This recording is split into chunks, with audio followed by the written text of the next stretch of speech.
Продолжува сагата во Металург помеѓу раководството на клубот и ракометарите, кои денеска излегоа со ново соопштение по повод вчерашното интервју на сопственикот Минчо Јорданов.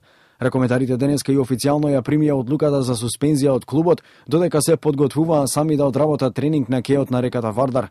Ракометарите не беа достапни за изјави, па во новото соопштение те изразуваат жалење што сопственикот Минчо Јорданов решил да разговара со нив преку телевизија и ги отфрлуваат неговите тврдења дека одбиле разговори и дека не барале состаноци за проблемите во клубот. Тие велат дека не заслужуваат ваков однос бидејќи професионално ги извршувале своите задачи и покрај тоа што сезонова не добиле никаков надомест за тоа. Но изразија благодарност до Ракометната федерација на Македонија за грижата во целата оваа ситуација која влија и на македонската машка ракометна репрезентација.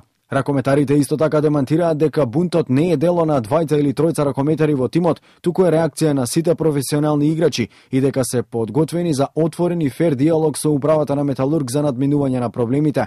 Во меѓувреме Металург го одложи следниот надпревар во СХ лигата против Нексе, што требаше да го одигра оваа недела на домашен терен.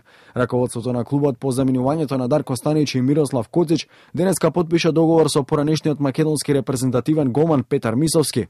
Откако суспендираше 20 ракометари, Металург до 11 ноември мора да регистрира нови играчи со цел да го одигра надпреварот со Лариоха во Лигата на шампионите и да избегне ригорозна казна од ДХФ доколку не се појави на дуелот.